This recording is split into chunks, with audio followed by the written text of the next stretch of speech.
Pile ou face, votre podcast avec Caspar Martel. Bonjour à tous et ravi de vous retrouver pour un nouvel épisode de Pile ou Face. Dans cet épisode, nous allons analyser comment Donald Trump cherche à faire la paix en utilisant des méthodes et un style qui bousculent tous les codes. Comme d'habitude, nous allons regarder des deux côtés de la pièce. Côté pile, un bulldozer brutal, imprévisible, qui ne comprend que le rapport de force. Et côté face, un peacemaker acharné, obsédé par une idée simple, arrêter les guerres. Alors comment interpréter cette dualité? Quelle est sa méthode? Et surtout, quel rôle joue-t-il vraiment dans la quête d'une paix mondiale?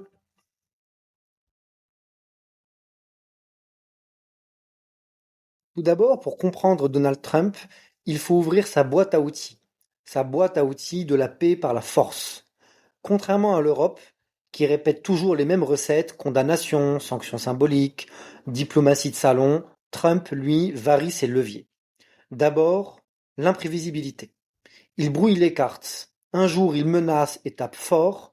Le lendemain, il tend la main et vous dit You are a great guy. Qu'est-ce qu'il est sympathique, c'est le meilleur, j'adore travailler avec lui. Résultat, personne n'ose vraiment aller au bras de fer et au bout de l'escalade.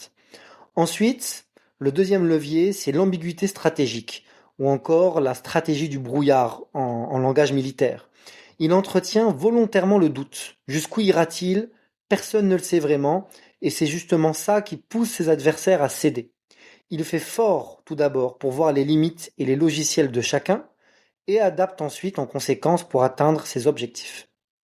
Le troisième outil, c'est sans doute son outil préféré, c'est l'arme tarifaire. Plutôt que d'envahir, il taxe, plutôt que de bombarder, il sanctionne. Et il frappe au portefeuille, parfois fort, même si vous êtes son allié, plutôt que de frapper au canon. Puis viennent parfois, c'est vrai, les frappes de précision. Quand il n'a plus le choix, il utilise la force. Et c'est chirurgical. Une base, un site nucléaire, une cible symbolique, mais surtout pas de mort. Le message est clair, je peux vous anéantir, mais je choisis de ne pas le faire.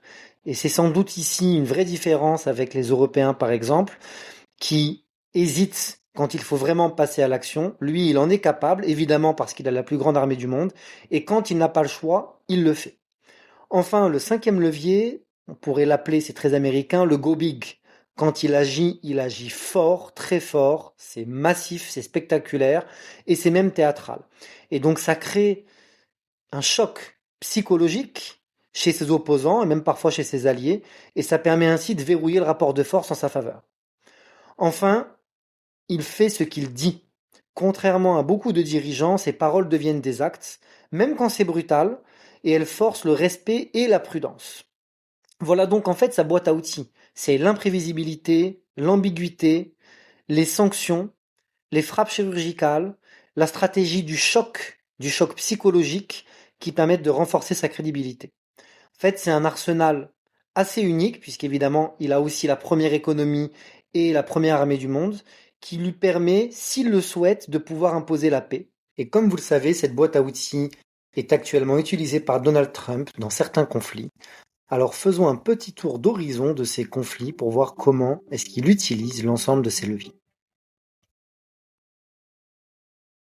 Prenons un premier cas d'école, le conflit entre l'Iran et Israël. Le problème est assez simple, l'Iran était soupçonné de développer l'arme nucléaire, mettant ainsi Israël en état d'alerte maximale, car en effet, si l'Iran se dotait de l'arme nucléaire, ce serait pour Israël une menace existentielle. Et Israël a donc entamé une guerre en frappant l'Iran, engendrant en plus de cela un risque d'embrasement régional.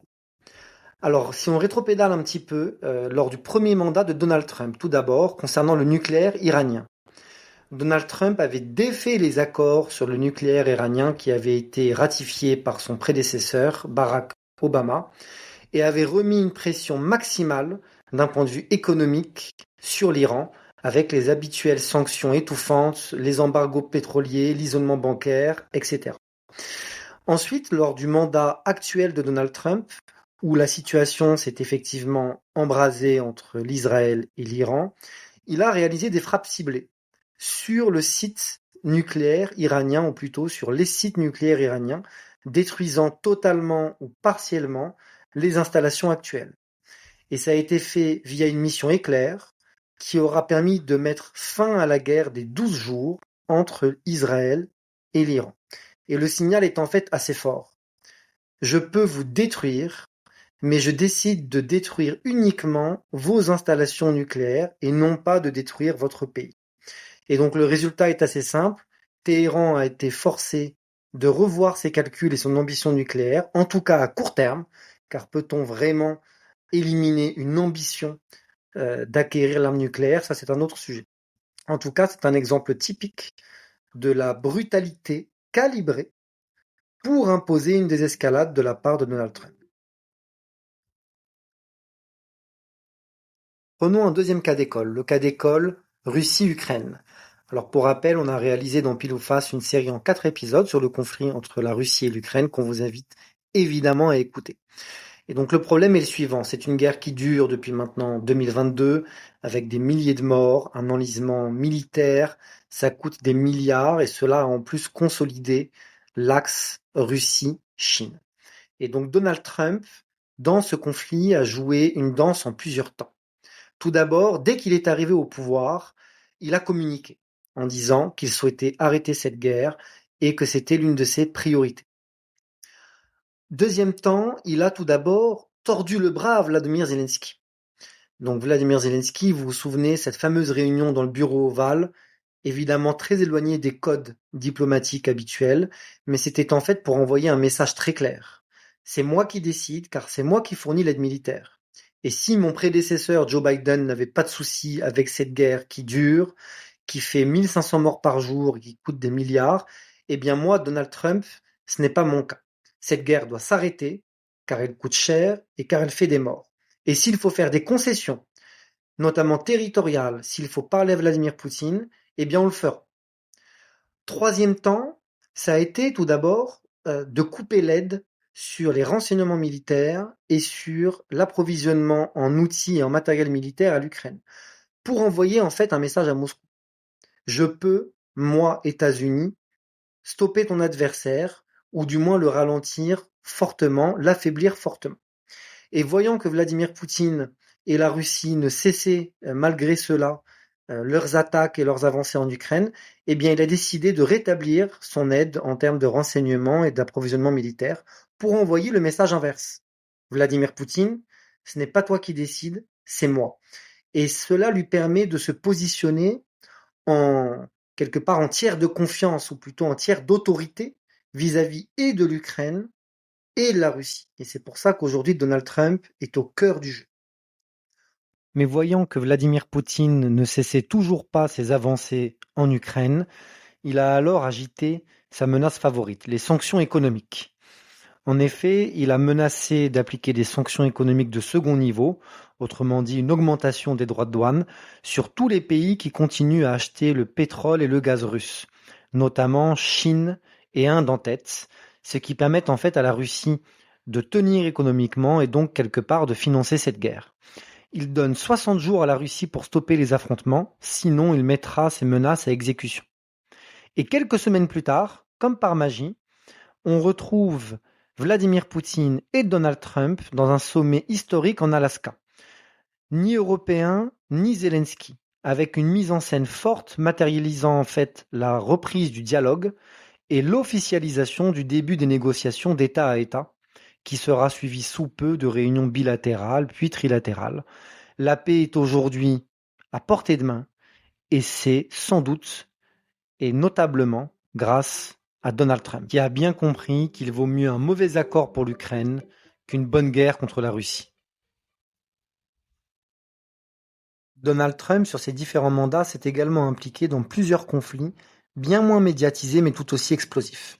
On peut notamment citer celui entre l'Inde et le Pakistan, lié à des tensions existantes depuis plus de 70 ans dans la région du Cachemire, et où Trump a joué un rôle de médiateur permettant d'aboutir à plusieurs cessez-le-feu. Le conflit également entre la Serbie ou le Kosovo, où le Kosovo, suite à son indépendance en 2008, s'est vu refuser quelque part la reconnaissance de son existence par la Serbie, et Donald Trump a réussi à relancer un dialogue gelé et même à obtenir des accords économiques entre les deux parties. Le conflit également plus récent et plus médiatisé entre l'Arménie et l'Azerbaïdjan, un conflit en fait un latent qui durait depuis une quarantaine d'années, hérité de la fin de l'URSS. Et Donald Trump a, de manière assez théâtrale d'ailleurs, au sein de la Maison Blanche, fait signer un accord de paix entre les deux États. Également, on pourrait parler des tensions entre le Cambodge et la Thaïlande, récurrentes depuis les années 60, avec plusieurs incidents, où l'administration Trump a également joué un rôle assez récent de médiation pour faire baisser les tensions et aboutir à une désescalade. Évidemment, à chaque fois, sa boîte à outils a été utilisée et la logique reste la même. Trump intervient pour geler les combats, imposer la pause, imposer la paix et forcer à des négociations. Alors pourquoi Donald Trump est-il si obsédé par la paix? Évidemment, cela flatte sans doute son ego, il veut à tout prix ce prix Nobel de la paix qu'il clame dans tous les médias. Mais au-delà de ça, il y a une vraie raison géopolitique, c'est que Donald Trump veut à tout prix éviter la consolidation d'un axe Russie-Chine. En effet, plus globalement concernant les guerres, sa logique est finalement assez simple. 1. Arrêter les conflits secondaires pour éviter les morts. 2. Maintenir les grands équilibres régionaux pour favoriser le business.